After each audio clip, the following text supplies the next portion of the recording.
안녕하세요. 아의 한의원 김우현 원장입니다. 자녀를 키울 때 실내 온도를 몇 도 유지해야 할지 고민하지 않으십니까?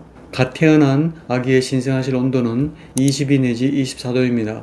아기를 병원에서 데리고 온 후에 실내 온도를 이대로 유지하는 부모님들이 많으실 겁니다. 그러면 신생아는 이렇게 키우는 것이 맞는지, 아이가 자란 후에도 이 온도를 그대로 유지해야 하는 것인지, 아니면 적정 온도가 달라지는 것인지 궁금하실 겁니다. 가장 고민스러운 부분은 잔병치레가 많고 허약한 아이를 어떻게 돌보느냐 하는 것인데요. 지금부터 건강한 육아를 위한 적정 실내 온도를 알려드리겠습니다.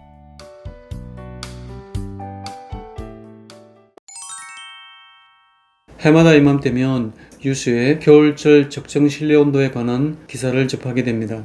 매체를 통하여 알고 계시는 권장 실내 온도는 주로 18 내지 21도일 것입니다. 겨울철에 실내가 18도이면 웬만큼 추위를 잘 견디는 분이 아니라면 춥다고 느껴지는 온도입니다. 21도는 따뜻하진 않지만 그런대로 지낼 만한 온도입니다. 사실 겨울철에 18 내지 21도는 정부가 권장하는 에너지 절감 온도입니다. 건강한 성인이라면 이 지침대로 하는 것이 문제가 되지 않습니다. 하지만 추위를 잘 타거나 지병이 있는 분들은 18 내지 21도보다는 당연히 실내 온도를 높여야 합니다. 여기에 이견이 있는 분들은 없으실 겁니다.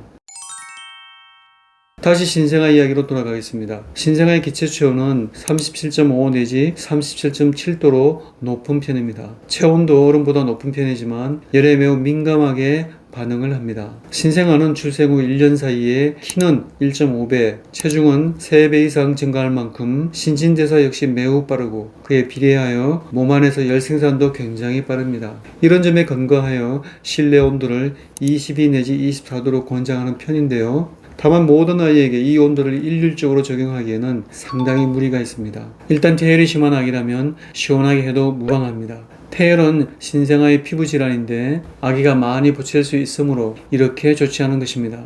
또 더우면 잠을 자지 못하는 아기도 온도를 이렇게 해주면 새근새근 잠들기도 합니다. 이 아기는 체질적으로 열이 많을 가능성이 있습니다. 신생아는 생후 6개월까지는 면역력이 좋은 편인데 모든 아이가 반드시 그런 것은 아닙니다. 생애 초기부터 감기가 시작되거나 콧물이 안 떨어지는 아기는 이 온도를 그대로 고집해서는 안 됩니다. 또 아기의 팔다리가 지나치게 빨리 차가워지거나 안색이 창백한 아기도 온도를 좀 더 높일 필요가 있습니다. 가장 문제가 되는 점은 아기의 어머니인 산모는 서늘한 환경에 계속 있으면 산후풍이 생길 가능성이 높다는 것입니다. 특히 여름철에 에어컨을 22 내지 24도로 계속 틀어두면 우리나라의 산모들은 산후풍 증상이 생길 우려가 있습니다. 이런 점을 모두 감안할 때 소아청소년 가족한의원의 원장으로서 저는 다음과 같이 권장합니다. 신생아가 건강하다는 전제 하에 겨울철에는 23 내지 24도, 여름철에는 24 내지 26도를 유지할 것을 권장합니다.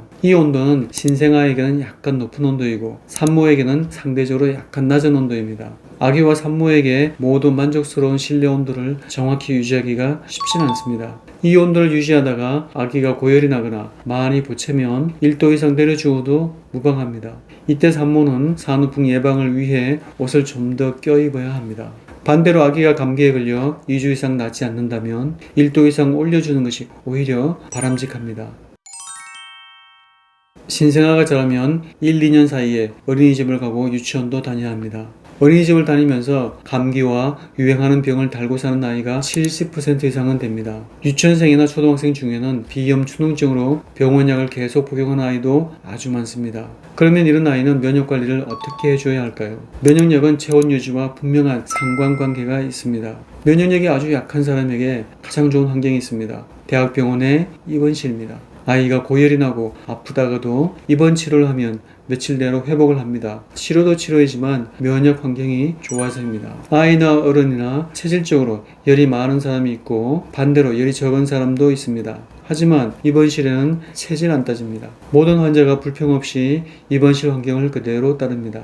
만약 아이가 자주 아프고 면역력이 약한 아이라면 기본적으로 입원실 환경을 따라하시기를 권유합니다. 입원실은 여름에는 에어컨 온도가 26 내지 27도 수준이고 겨울에는 난방 온도가 24 내지 25도입니다. 여름에는 시원한 듯 만 듯한 수준의 온도이고 겨울에는 아늑하거나 덥게 느껴지는 온도입니다. 이 실내 온도를 그대로 실행하면 아이의 면역력을 개선하기 위한 훌륭한 백그라운드가 됩니다. 오늘 영상에서 보셨듯이 신생아를 위한 적정 온도가 있고 겨울철 권장 실내 온도도 있습니다. 제가 여러 케이스를 알려드린 것처럼 적정 실내 온도를 교과서적으로만 그대로 고집할 것이 아니라 상황에 따라 융통성을 발휘하는 것이 가장 중요합니다. 산수를 배우고 나면 다음 단계에는 수학을 배웁니다. 육아를 하는 부모님들은 산수가 아닌 수학을 해야 합니다. 적정 실내 온도를 근거로 우리 아이의 건강 상태에 맞게 적재적소에 적용한다면 육아의 어려움이 한결 수월해질 것입니다.